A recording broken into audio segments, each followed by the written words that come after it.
Technology ఎంత పెరిగితే మానవాళికి అంతే చెడు జరుగుతుంది. మంచి కోసం వినియోగించాల్సిన టెక్నాలజీని కొంతమంది కేటుగాళ్లు చెడు కోసం ఉపయోగిస్తున్నారు. ప్రస్తుత రోజుల్లో సైబర్ నేరాలు ఎక్కువ అవడానికి ఇదే నిదర్శనం. టార్గెట్ చేసిన వ్యక్తులకు కనిపించకుండా ఆన్లైన్లోనే అందిన కాడికి దండుకుంటున్న సైబర్ నేరగాళ్లు ఎప్పటికప్పుడు అప్డేట్ అవుతున్నారు. ఏళ్లుగా జరుగుతున్న సెక్టార్షన్ క్రైమ్ కు తాజాగా ఆర్టిఫిషియల్ ఇంటెలిజెన్స్ ను జోడిస్తున్నారు.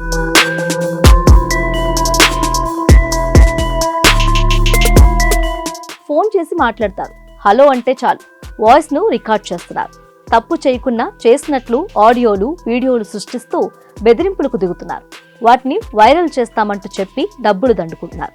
అపరిచిత కాల్స్ విషయంలో అప్రమత్తంగా ఉండాలని నిపుణులు, సైబర్ పోలీసులు సూచిస్తున్నారు.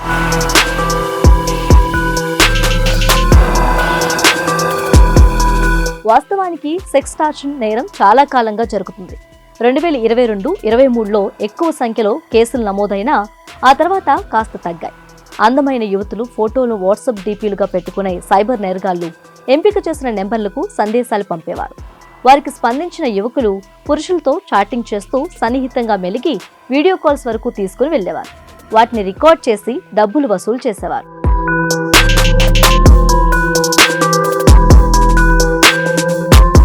ఇప్పుడు ఈ కేటుగాళ్లు సైతం ఏఐని గణనీయంగా వినియోగిస్తున్నారు. ఎంపిక చేసుకున్న ఫోన్ నెంబర్లకు వాయిస్, వీడియో కాల్స్ చేస్తున్నారు. ఆ వ్యక్తి వాటికి ఆన్సర్ చేస్తూ హలో, ఎవరు వంటి పదాలు వాడితే చాలు ఆ వాయిస్, వీడియోలను రికార్డ్ చేసుకుంటున్నారు. వీటిని ప్రత్యేక ఏఐ సాఫ్ట్వేర్లో పొందుపరిచి ఓ యువతితో మాట్లాడినట్టు క్రియేట్ చేస్తున్నారు.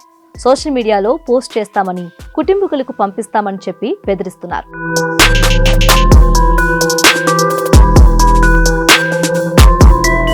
ఇలాంటి నేరాల్లో బాధితులు తమ పరువు పోతుందనే ఉద్దేశంతో సైబర్ నేరగాళ్లు అడిగిన మొత్తం చెల్లించడానికి మొగ్గు చూపుతున్నారు. అయితే అపరిచిత నెంబర్ల నుంచి వచ్చే ఫోన్, వీడియో కాల్స్ కు స్పందించకపోవడంతోనే వీటిని అరికట్టవచ్చునని సైబర్ క్రైమ్ నిపుణులు చెబుతున్నారు. చేయని తప్పును చేసినట్టుగా చూపిస్తే వెంటనే పోలీసులను ఆశ్రయించాలని సూచిస్తున్నారు.